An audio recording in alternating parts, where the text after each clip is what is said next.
Muy buenos días. ¿Cómo estás el día de hoy?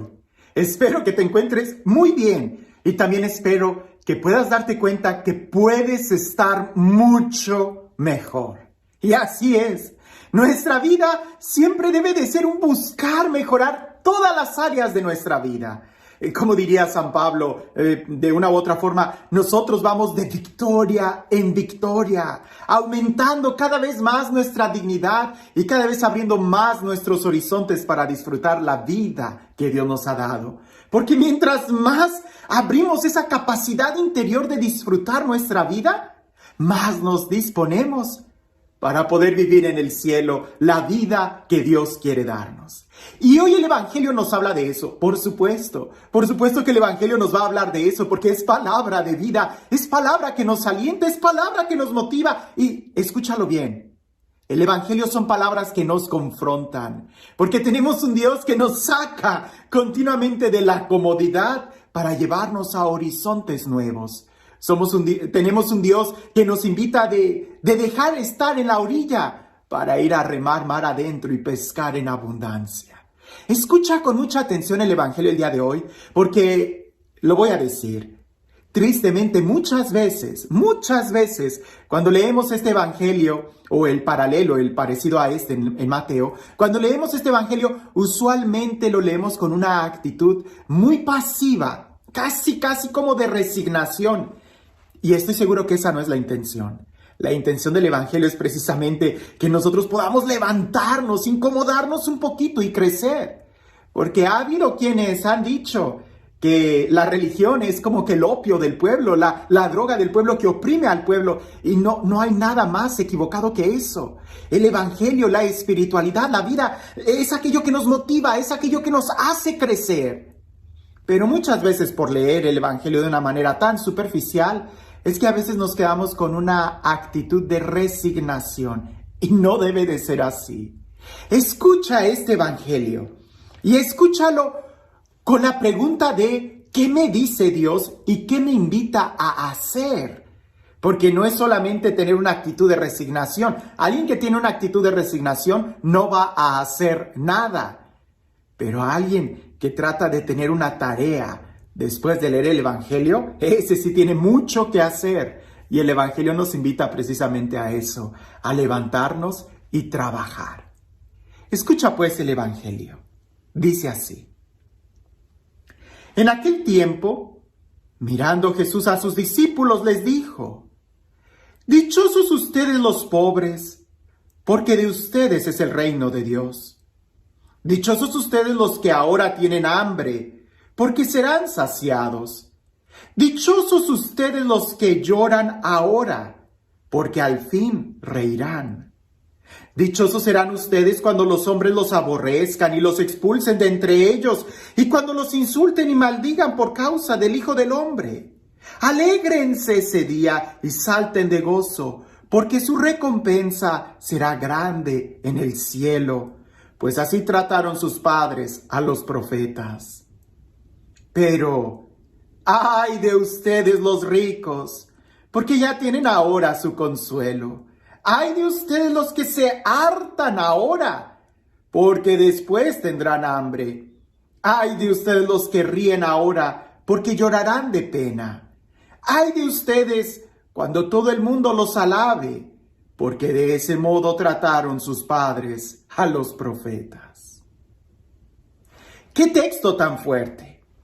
Algo que tengo que subrayar en esta meditación es de que estas palabras están dirigidas a los discípulos de Jesús. Así que ese bienaventurados ustedes y ese ay de ustedes está dirigido hacia la misma persona. De tal manera que para nosotros debemos de aplicarnos ese de bienaventurado cuando sufres, pero también debemos de aplicarnos ese hey, ten cuidado. Porque puede ser que seas tú el que esté satisfecho el día de hoy y entonces lo vas a perder todo. Meditemos en esto. Cuando leemos las bienaventuranzas, definitivamente no son y no debe de ser un discurso de resignación de, pues te tocó sufrir, ni modo, pues así sufre. ¿no? Pues te tocó esa cruz pesada, pues cárgala, ya un día vas a reír. No, no es esa actitud de resignación para nada. Más bien nos invita a que nosotros podamos revisar nuestra vida y darnos cuenta si tenemos ambiciones. Y es una palabra muy difícil, porque usualmente la palabra ambición la relacionamos únicamente con cosas malas. Tengo ambición al dinero y eso está mal. Tengo ambición a posesiones, porque la ambición implica como un amor, un deseo que a veces no se controla y por eso está mal. Pero en este momento quiero hablar, porque no sé en español qué palabra usar, que describa ese movimiento a querer más. Jesús en el Evangelio utiliza la palabra hambre y sed, que es alguien que quiere más. Y nosotros debemos de buscar tener esa sana ambición. No me refiero a las cosas materiales, no me refiero a puestos, no me refiero a incluso al dinero, no me refiero a ese tipo de ambiciones. Me refiero a la ambición de querer el reino de Dios. Porque de eso habla la bienaventuranza, de buscar esperar, estar en el reino de Dios. De ustedes será el reino de Dios. ¿Y qué es el reino de Dios? Es justicia, paz, presencia de Dios, amor, hambre y sed de la presencia de Dios, que simplemente se traduce en esto: amor, justicia y paz. Esa debe de ser nuestra ambición, querer vivir más en el amor, querer vivir más en la justicia, querer vivir más en la paz, que la paz y el reino de Dios se instauren en cada rincón de la tierra y de nuestro propio corazón, claro está, de felicidad, ¿verdad? Porque ustedes reirán, serán felices, serán dichosos.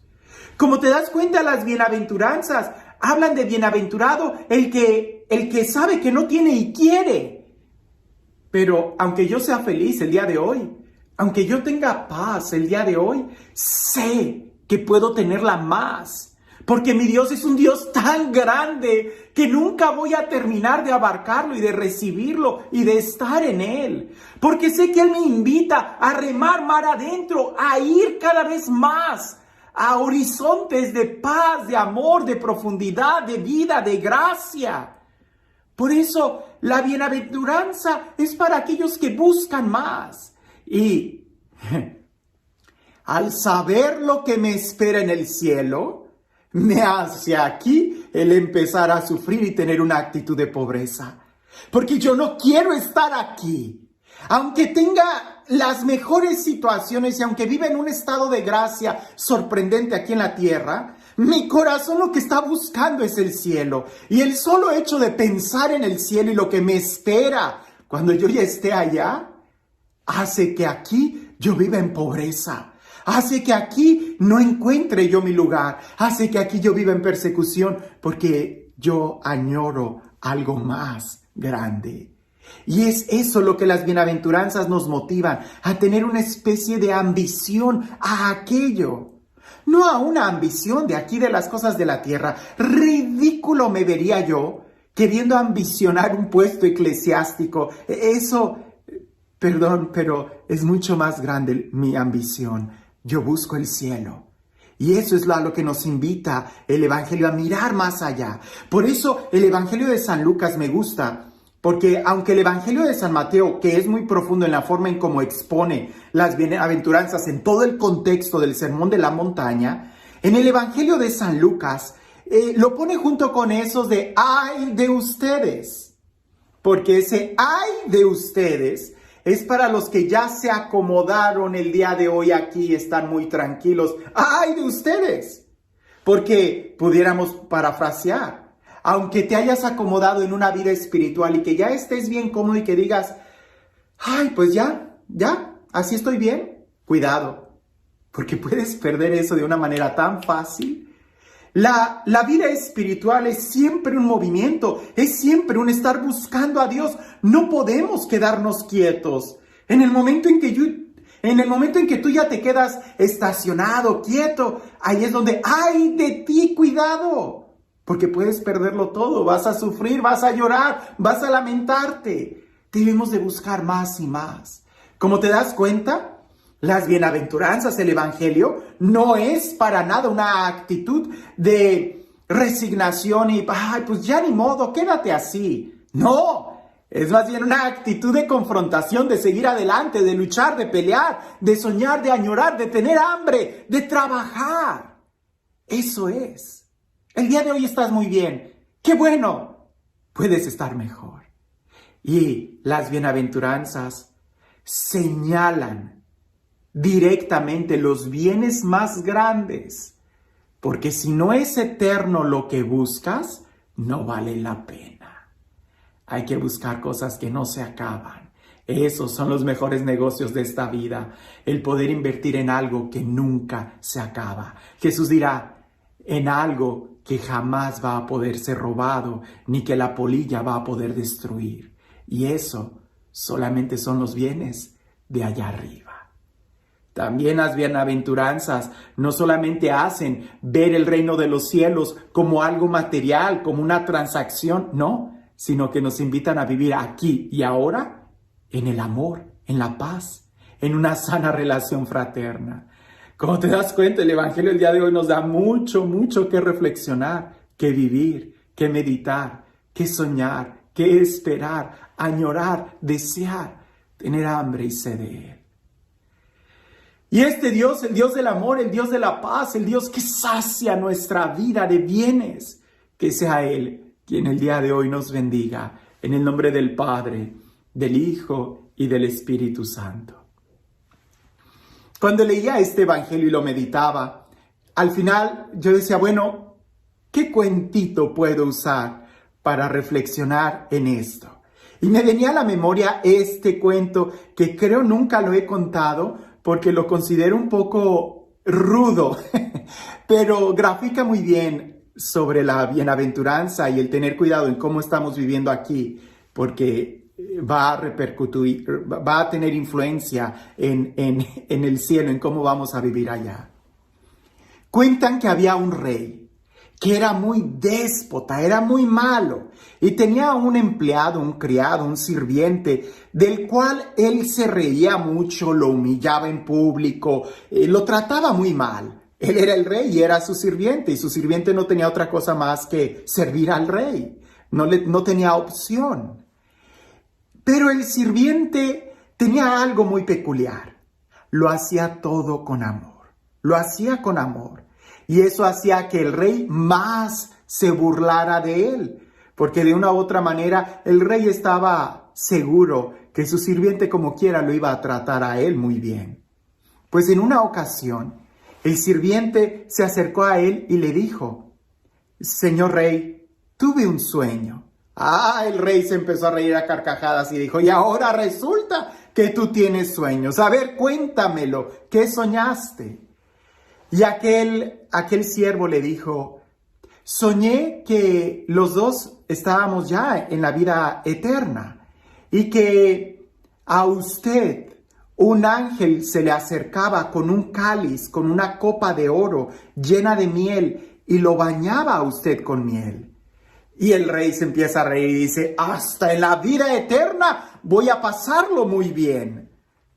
Y cuéntame, ¿qué más pasó a ti que te dieron?